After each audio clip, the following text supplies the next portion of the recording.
Hey everybody, welcome back to the channel. My name is Chris Schaub.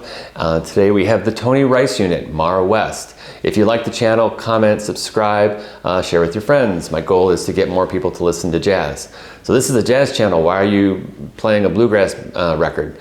Well, I'm talking about Tony Rice, who I think is way more than just a bluegrass guitar player, and I'm not knocking bluegrass guitar players. They're fantastic. But traditionally, Tony was known as a bluegrass guitar player, came up in that genre. But he wanted to, on interviews, said multiple times, well, I would love to be a jazz guitar player. And I think he worked hard at it. He went out of his way to learn extended scale soloing approaches as well as jazz harmony, and he incorporates that into his music here to where, traditionally a bluegrass ensemble will play the tune and then take solos, just like a jazz ensemble does. That's a very standard way to do improvisation within an ensemble. So there's very big similarities there between bluegrass and jazz.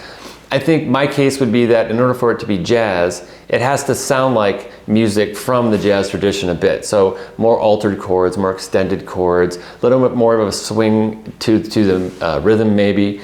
And also the scales and the soloing approaches would be more, a little bit more chromatic, a little bit more altered than traditionally what would happen like in folk music. So all of that's happening here. Tony's got really expressive harmonic concepts going on, lush chords, extended soloing lines between him, the mandolin player, and the fiddle, and it swings still. So someone might say, well, it's really not jazz because it doesn't have that jazz spang-a-lang swing kind of feel to it. And then I would say, well, yeah, but the mandolin and the guitar, so in a bluegrass ensemble, the mandolin and the guitar function when they're not soloing as sort of the rhythm keeper. So they'll play off beats, like keeping that chukka rhythm going on to kind of keep everybody going and keep it moving forward, similar to what a drummer does in a jazz ensemble. So yeah, they don't have a drummer, they don't have that, but there's lots of jazz music that doesn't have drummers. A lot of piano jazz, a lot of duets and things that don't have drummers, and they function just fine as jazz. So I don't think that would be a legitimate reason to say this isn't jazz. I think this qualifies at pretty much every level as a jazz recording, but it's a nice crossover recording because sonically, the guitar is very, Tony's approach especially, it's very smooth. He's very, his lines are very, he's picking them on an acoustic guitar, so they're kind of staccato, but they're very smooth and legato at the same time. So it's not abrasive, it's a very nice listen. People can really get into this recording who maybe don't like jazz. It's a nice crossover. I would also say that if this isn't jazz, then a lot of the jazz that was recorded on ECM, the folk jazz that was done by like Keith Jarrett's groups, a lot of the John Christensen things, Paul Danielson, that kind of things on ECM, that kind of stuff wouldn't be jazz either then, because it's very similar to this.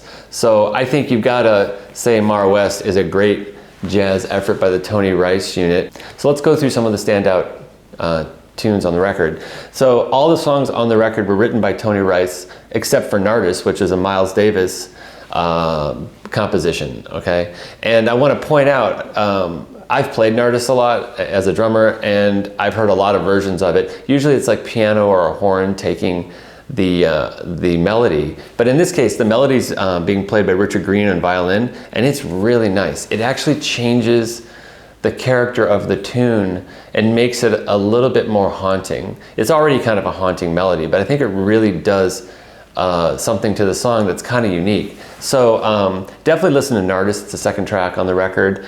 The rest of the songs are all composed by Tony Rice.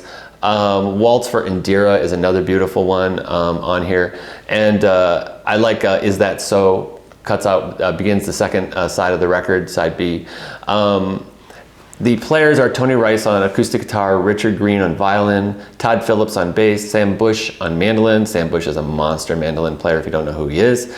And then on side 2, Mike Marshall plays mandolin on Nardis and on me and Tetra only. So it's a really great group. These are really great crossover musicians. These guys play with everybody. Listen to Sam Bush especially.